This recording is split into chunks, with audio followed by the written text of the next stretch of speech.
జిల్లాలకు 5 జిల్లాలకు yellow alert జారీ చేయడం ప్రస్తుతం కాస్త ఆందోళన కలిగిస్తోందా మాట్లాడుకుందాం. దక్షిణ కోస్తా రాయలసీమని ప్రభావం ఉండబోతోంది. దాంతోపాటు నెల్లూరు, తిరుపతి, చిత్తూరు, వైఎస్ఆర్తో పాటు ప్రకాశం, అన్నమయ్య జిల్లాల్లో కూడా భారీ వర్షాలు కురిసే అవకాశం ఉందా? ఇది కూడా ముందు చెప్పే ప్రయత్నం చేస్తాను. బంగాళాఖాతంలో ఉపరితల ఆవర్తనం కొనసాగుతోంది. దాని ప్రభావంతో రాబోయే 3 రోజుల పాటు వర్ష సూచన జారీ చేస్తుంది ఆంధ్రప్రదేశ్ వాతావరణ శాఖ. అమరావతి కేంద్రంగా వెదర్ అప్డేట్ ఇచ్చింది.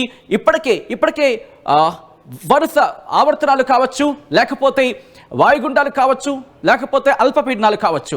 అల్పపీడనాలు, వాయుగుండాలు, దాంతోపాటు తుఫానులు ఈ ప్రభావాన్ని చూసింది ఆంధ్రప్రదేశ్. గత నెల రోజుల క్రితం వరకు అటువంటి సినారియో ఉన్నాయి. ఇప్పుడు బంగాళాఖాతంలో మరో ఉపరితల ఆవర్తనం ఏర్పడింది. ఆ ఉపరితల ఆవర్తనం కంటిన్యూ అవుతోంది. ఈ నేపథ్యంలో భారీ వర్ష సూచన జారీ చేసింది వాతావరణ శాఖ. అయితే భోగికి మంటలు వేసేందుకు సిద్ధమవుతున్నారా? అవును, భోగికి మంటలేసేందుకు సిద్ధమవుతున్నారా? మీ ఆశల మీద నీళ్లు చల్లేందుకు బంగాళాఖాతం సిద్ధమని రెడీ అవుతోంది. మరి ఇటువంటి నేపథ్యంలో ఎటువంటి వాతావరణ పరిస్థితులు ఉన్నాయి? మరి ముఖ్యంగా 3 రోజుల పాటు ఆంధ్రప్రదేశ్కి ఎల్లో అలర్ట్ జారీ చేస్తుంది భారత వాతావరణ శాఖ. 12, 13, 14 అంటే ఈరోజు, రేపు, ఎల్లుండి భోగితో పాటు సంక్రాంతికి కూడా భారీ వర్ష సూచన ఉందా? లేకపోతే కేవలం వర్షాలైనా? ఉంటే ఏ స్థాయిలో ఉండే అవకాశం ఉంటుంది? ఇవన్నీ కూడా డీటెయిల్గా మాట్లాడుకునే ప్రయత్నం చేద్దాం. ఆంధ్రప్రదేశ్ వాతావరణ శాఖ ఏం చెబుతోంది? ఆంధ్రప్రదేశ్ వాతావరణ శాఖ, భారత వాతావరణ శాఖ అమరావతి కేంద్రంగా ఎటువంటి అలర్ట్స్ ఇస్తోంది? దాంతోపాటు ప్రైవేట్ సైట్స్కి సంబంధించి ఆ సినారియో ఎలా కనిపిస్తోంది? ఎటువంటి వాతావరణం ఉంది? ఎటువంటి వర్ష సూచన ఉంది? ఆవర్తనమైనా ఇది బలపడి అల్పపీడనంగా మారే అవకాశం ఉందా? అల్పపీడనం వాయుగుండంగా మారే ప్రమాదం ఉందా? ఆ వాయుగుండం తుఫానుగా పరిణమించే అవకాశం ఉందా? ఒకవేళ ఉంటే కనుక ఎలా ఉండొచ్చు? ఏ రోజుల్లో ఉండొచ్చు? ఏ మేరకు ఉండొచ్చు? అసలు ఎందుకు ఉండకపోవచ్చా? ఇవన్నీ కూడా ఒకసారి చూసే ప్రయత్నం చేద్దాం. ఇప్పటికీ అక్కడక్కడ కాస్త మబ్బు పట్టిన వాతావరణం మనం చూస్తున్నాం ఆంధ్రప్రదేశ్కి సంబంధించి. ఎందుకంటే ఉపరితల ఆవర్తన ప్రభావం మనకి క్లియర్ కట్గా కొన్ని జిల్లాలు అయితే మాత్రం కనిపిస్తుందనే చెప్పుకోవాలి. ఈ నేపథ్యంలో మీరు గమనిస్తే కనుక ఇదిగో ఆంధ్రప్రదేశ్కి సంబంధించి ఆ మ్యాప్ని మీరు ఇక్కడ చూస్తున్నారు. భారతదేశానికి సంబంధించిన మ్యాప్. అలాగే ఇటు తెలంగాణతో పాటు ఆంధ్రప్రదేశ్కి సంబంధించి మనకి ఇక్కడ కాస్త బ్లూగా మీకు కనిపిస్తోంది కదా ఈ ప్రాంతం ప్రస్తుతం ఆ ఆవర్తన ప్రభావం అయితే మాత్రం కంటిన్యూ అవుతుందని చెప్పుకోవాలి. ఇటు తమిళనాడు కూడా భారీ వర్ష సూచన జారీ చేస్తుంది. ఆ రిపోర్ట్ను కూడా మరి కాసేపట్లో ముందుంచే ప్రయత్నం చేస్తాను.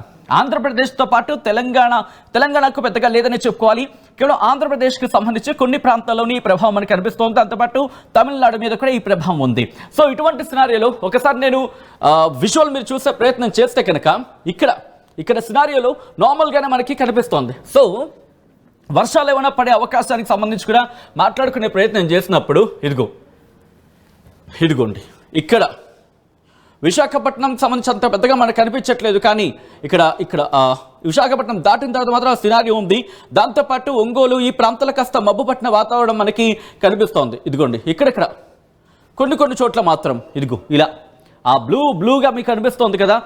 మరి ముఖ్యంగా కనిగిరి కావచ్చు, లేకపోతే ఇటు నెల్లూరుకు సంబంధించి కొన్ని ప్రాంతాలు కావచ్చు, ఇటువంటి సినారియో మనకు కనిపిస్తోంది. సో ఈ నేపథ్యంలో విండి సాయంత్రం మీరు చూసారు. ఇప్పుడు జూమర్త సాయంత్రం నేను మీకు చూపించే ప్రయత్నం చేస్తున్నాను సినారియో ఎలా ఉండబోతుంది అనేది. ఇదిగో మీరు చూస్తే కనుక ఇది బంగాళాఖాతం. ఇది ఆంధ్రప్రదేశ్కి సంబంధించిన కోస్తా తీరం, చెన్నైకి సంబంధించి ప్రస్తుతం ఇక్కడ ఉపరితల ఆవర్తనం ఉంది. ఆ ప్రభావం మీరు చూస్తున్నారు. ఇది రాబోయే రోజుల్లో ఎలా ఉండబోతోంది? నేను టైమర్ ఆన్ చేస్తున్నాను. సో చూసే ప్రయత్నం చేద్దాం. సో ఇక్కడి నుంచి అంటే ఈ రోజు మధ్యాహ్నం కాస్త ఇంపాక్ట్ చూపించే అవకాశం కనిపిస్తోందా?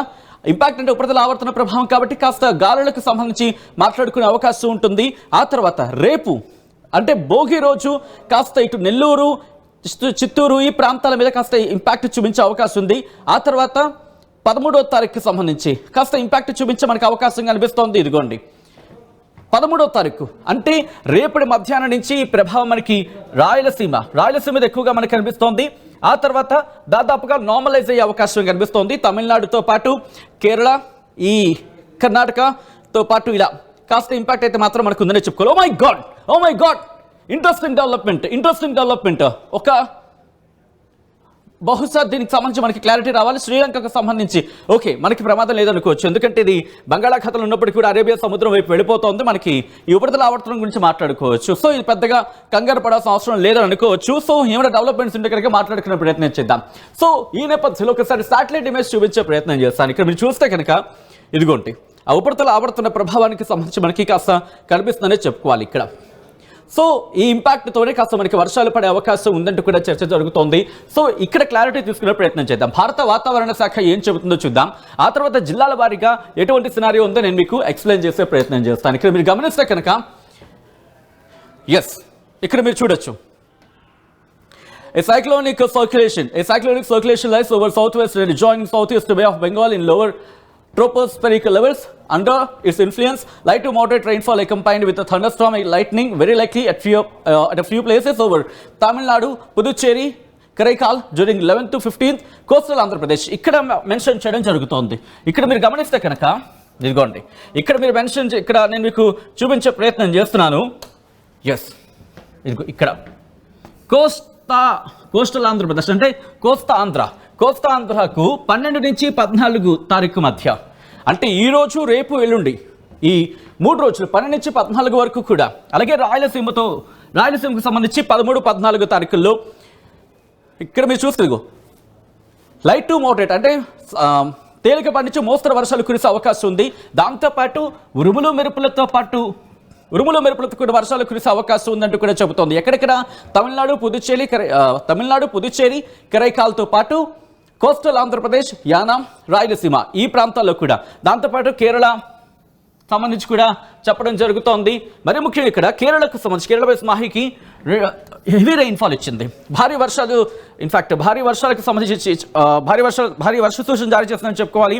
Kerala Mahe during 13th to 15th January with isolated heavy rainfall likely over Tamil Nadu, Puducherry, Karaikal during next 5 days అంటూ కూడా చెబుతోంది. తమిళనాడు, పుదుచ్చేరి, కరైకాల్ నెక్స్ట్ 5 days అంటూ చెప్పడం ఇక్కడ ఆసక్తికరంగా మారిందనే చెప్పుకోవాలి. సో ఇటువంటి నేపథ్యంలో ఎటువంటి అలర్ట్ ఇచ్చిందనేది నేను మీకు చూపించే ప్రయత్నం చేస్తాను. ఇక్కడ అలర్ట్స్ ఇచ్చిన సిచ్యువేషన్ ఇక్కడ ఆంధ్రప్రదేశ్కి 3 రోజుల పాటు వర్ష సూచన జారీ చేసింది. ఎల్లో అలర్ట్ ఇచ్చింది. ఈరోజు కనుక మీరు గమనిస్తే 12వ తారీఖున మీరు గమనిస్తే కనుక ఎల్లో అలర్ట్ ఇచ్చింది. ఉత్తర కోస్తాంధ్ర అలాగే దక్షిణ కోస్తాంధ్రతో పాటు రాయలసీమకు సంబంధించిన కొన్ని ప్రాంతాలకి ఎల్లో అలర్ట్ ఇచ్చింది ఈరోజు. కానీ రేపు మీరు గమనిస్తే కనుక పూర్తిగా ఆంధ్రప్రదేశ్కి సంబంధించి ఎల్లో అలర్ట్ జారీ చేసిన పరిస్థితి. దీంతో పాటు మీరు గమనిస్తే 14వ తారీఖున అంటే ఎల్లుండు ఇటు ఆంధ్రప్రదేశ్కి సంబంధించి పూర్తిగా ఎల్లో అలర్ట్ జారీ చేసిన పరిస్థితి. సో ఈ నేపథ్యంలో ఆంధ్రప్రదేశ్లో ఏ ప్రాంతాల్లో వర్షాలు పడే అవకాశం ఉంది, ఆంధ్రప్రదేశ్ వాతావరణ శాఖ ఇచ్చిన రిపోర్ట్లో ఏ జిల్లాలకు సంబంధించి ప్రస్తావించింది అనేది నేను మీకు చూపించే ప్రయత్నం చేస్తున్నాను. మీరు గమనిస్తే ప్రకాశం నెల్లూరుకి ఈ రోజు కాదు రేపటి నుంచి 3 రోజుల పాటు వర్ష సూచన జారీ చేసింది. Thunderstorm accompanied with lightning likely at isolated places అంటే ఉరుములు మెరుపులతో కూడిన వర్షాలు కొన్ని చోట్ల కురిసే అవకాశం ఉందంటూ కూడా చెబుతోంది. ఎక్కడెక్కడ ప్రకాశం, నెల్లూరుకి సంబంధించి రేపటి నుంచి 3 రోజుల పాటు అని చెప్పుకోవచ్చు. దాంతోపాటు ఈ 2 జిల్లాలే కాదు, ఇటు వైఎస్ఆర్ డిస్ట్రిక్ట్ అలాగే అన్నమయ్య డిస్ట్రిక్ట్, తిరుపతి, చిత్తూరు ఈ 4 జిల్లాలకు సంబంధించి కూడా అటువంటి వర్ష సూచన జారీ చేస్తోంది. కానీ మనం కొద్దిసేపటి క్రితం మాట్లాడుకున్నట్టుగా 13వ తారీఖున దీని ఇంపాక్ట్ ఎక్కువగా ఉంటుంది. అంటే ఇది 14వ తారీఖున 14వ తారీఖున మనకి ఇంపాక్ట్ కనిపిస్తుంది. ఒకసారి క్లారిటీ ఇచ్చే ప్రయత్నం చేస్తాను. ఇది రేపా ఎల్లుండా అనేది 11వ తారీఖు నుంచి 12వ తారీఖు అంటే ఈ రోజు అనుకుందాం. ఇది రేపటికి, ఆ తర్వాత ఎల్లుండికి అంటే 14వ తారీఖు ఎగ్జాక్ట్గా మనం అనుకుంది అది. అంటే 14వ తారీఖున మాత్రం కాస్త ఎల్లో అలర్ట్ ఇచ్చింది. అంటే 14వ తారీఖున ఆంధ్రప్రదేశ్ మీద ఎక్కువగా ఇంపాక్ట్ చూపించే అవకాశం కనిపిస్తోంది ఇక్కడ. ఆ తర్వాత 15వ తారీఖున ఒకరోజు ముందు ఆ 2 జిల్లాలు చూపిస్తే ఒక రోజు తర్వాత తిరుపతి, చిత్తూరులో కనిపిస్తోంది. కానీ కామన్గా మాత్రం ఈ 4 జిల్లాలు, ఆ 2 జిల్లాలు దాదాపుగా 6 జిల్లాలనే చెప్పుకోవచ్చు. సో ఇటువంటి సినారియో ఉంది. సో ఇటువంటి పరిస్థితుల్లో ఐఎండీకి సంబంధించి ఒకసారి మీరు చూసే ప్రయత్నం చేస్తే కనుక ఇదిగోండి కాస్త జూమ్ చేసి చూపించే ప్రయత్నం చేస్తున్నా.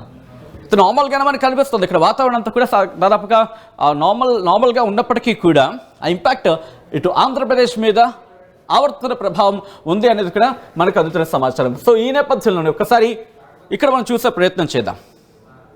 విండి సాయంతో నెక్స్ట్ వచ్చే రోజుల్లో అంటే రాబోయే రోజుల్లో ఎలా ఉండబోతుంది అనేది నేను మీకు చూపించే ప్రయత్నం చేస్తాను. ఒకసారి మీరు చూస్తే కనుక ఓకే నేను రైన్స్కి సంబంధించి కూడా ఒకసారి నేను మీకు చూపించే ప్రయత్నం చేస్తాను, ఎటువంటి సిచ్యువేషన్స్ ఉండబోతున్నాయి అనేది ఒకసారి మీరు చూడండి. ఇక్కడ నేను కాస్త క్లోజ్కి వెళ్తాను, సో దట్ క్లోజ్కి వెళ్ళినప్పుడు ఎలా ఉండబోతోంది, ఎప్పుడు ఎటువంటి సినారియో ఉండబోతుంది అనేది ఒకసారి చూసే ప్రయత్నం చేద్దాం. మీరు గమనిస్తే కనుక ఇదిగోండి, ఈ బ్లూగా ఉంది కదా, మనకు అనిపిస్తుంది ఇక్కడ ఉరుముల మెరుపులతో కొన్ని వర్షాలు కురిసే అవకాశం ఉంటుంది. నెల్లూరు ఎప్పుడు ఇది రేపు 5 గంటల ప్రాంతం నుంచి నెల్లూరు, అలాగే నెల్లూరుతో పాటు ఇటు రాయలసీమకు సంబంధించి మరికొన్ని ప్రాంతాలు, తిరుపతి, చిత్తూరు ఈ ప్రాంతాల్లో